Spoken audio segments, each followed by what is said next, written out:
metal-heads.de.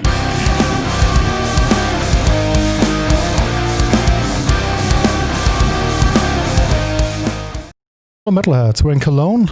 Here's the Sound Chaser, and with me are Elin and Zack of the Blues Pills. Thanks for taking the time. Thank you. And for taking the time. Holy Moly is out today, and there comes a coffee. Yeah, and the first reviews are out yet. It's fucking way too hard. Have you read some of the reviews, and are you satisfied with them? I mean, I don't really read reviews. It's mostly him who reads them. But because it doesn't matter. I'm happy with the album, so I don't give a fuck. I think the first thing is that we love the album, but it have been a lot of really positive response as well. And I think more than the reviews, it's a lot of fans commenting how much they like it. So that feels good, of course. Yeah, a lot of personal messages from people you admire yourself. That's why do you listen to this? Do you know that we exist? So it's social media. Yeah, so it's really nice in that way. But yeah. Okay. It's a so-called important third album, the Make It or Break It album, but it sounds somehow rather dark or pessimistic. Mm-hmm. Wasn't that planned or happened it naturally? I read you were going through a hard time while songwriting. Yeah, I mean, first of all, I think every time you write an album, everyone's like, oh, it's the hard second album. Oh, it's the hard, all the albums are supposed to be hard.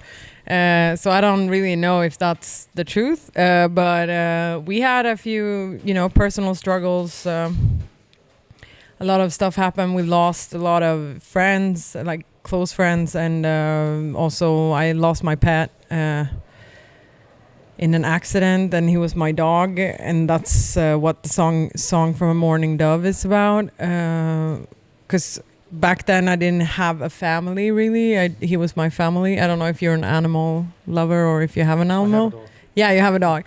So that's the one person you see when you wake up and when you fall asleep, and he's there all the time. And yeah, it was a terrible accident. So we wanted to honor him, and he was with us on tour even, and in the studio Some small tour. Sure, yeah. And in Sweden, of course. But so that's what that song's about. And I think it was like a therapy session that went well. I think also the thing to remember as well is that sometimes you sound more negative than you actually are, because it's way easier to write songs about something you're sad about than writing a song that you're happy about. At least that's how I feel. So you get more inspired to write a song when you're sad about something and you get those emotions out. So then, of course, the whole album ends up sounding extremely depressed, and even if it maybe... I mean, it isn't that depressive. I mean, we have Bye Bye Birdie. That's a song that we made from a joke in the studio. Yeah. So we're not so depressed right now, as it sounds. But the last song, Longest Lasting Friend, is about depression. Yeah, it is. So, yeah. Is it a personal experience? Yeah. Yeah, it is. I mean, I don't know how honest I should be, but I'm diagnosed with ADHD, and I have my ups and I have my downs. And this song I wrote when I was very down, and this Longest Lasting Friend is actually the demo version, so we didn't re-record. It's just the demo that we put on the album. So yeah. Okay, as I told you before recording, I think, in difference to the first albums, there are no outstanding songs on Holy Moly. The first albums I could pick one or two songs and say, that's the song of the album. But Holy Moly is compact. German, you say, aus einem Guss. So, was it planned or happened it naturally? I don't think it was planned. Definitely nothing was planned. I mean, all the albums, we're just writing the best songs we can at the time, and the best ones are ending up on the album that we could come up with at that time. So there was no real plan to it, but yeah. Okay, and even if it's hard to pick favorite songs, I have two. As you mentioned, a song from A Morning Dove and Dust. Okay, Dust. Yeah, Dust. It made me... Right, for me it's like when people say Dust, I was like, because I wanted to trash that song. I had to fight for Dust to be on the album because Elin didn't like that for some reason. I didn't like it. Yeah. But I loved it But I think I didn't like it because I usually don't like when it's, because that was my main idea. And I was like, nah. Because it's always on my own that I'm like, nah, this is not good enough. But that's interesting. Cool. Yeah, it sounds different, and it made me feel like I'm sitting in a bar, bottle of whiskey in front of me, and the band is playing on the stage, merely visible through the cigarette dust. So yeah. it's like a song you, drinking and thinking. Yeah. So And that's great. okay, we'll turn the page. Yep, Kiss My Past Goodbye. This is a song that will come up in the shows because it has a refrain that goes into the ear and the people directly can sing. I think that's also because I repeat the lyrics a lot. But yeah. Yeah. I mean, this song, I think this song was very based on the riff and the drums, like the groove. And the lyrics, I mean, I just kind of, it just went pretty fast. Like we finished the lyrics, the latest on this song, but the melody I had already. But I changed the lyrics a lot on this one. But it's good. It has a good groove, and it's just like a good, it's watching us play it on stage and just listening to it when you drive or going out or whatever. It's like a sweet tune. Yeah. I mean, for sure it's going to be played live, but I think with this album all the songs will be played live because it's very easy to play these songs live versus Lady in Gold. That was more of like a studio experimentation album, and it was quite hard to translate those live. But with this album, every single song sounds really powerful live when we've been practicing them and stuff. I mean, they sound even better live, I would say. And Lady in Gold, I mean, I really like the album, but it is a studio album. And on some songs, I mean, I have like 30 people choir. Like, that's not human possible. Like, being on the road and touring.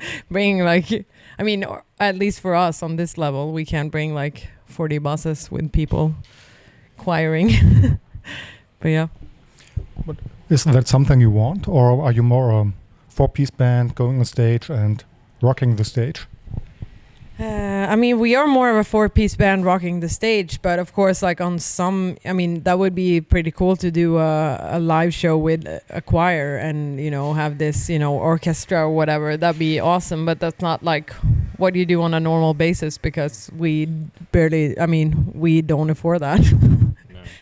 I mean, it's more like that would be a cool thing to do one time or something, but in general, I kind of like just having things more stripped down live and just more raw and stuff.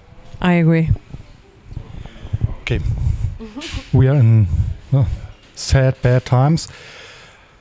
And nobody can really play live. Have you watched some Facebook stream concerts and how did it feel to you?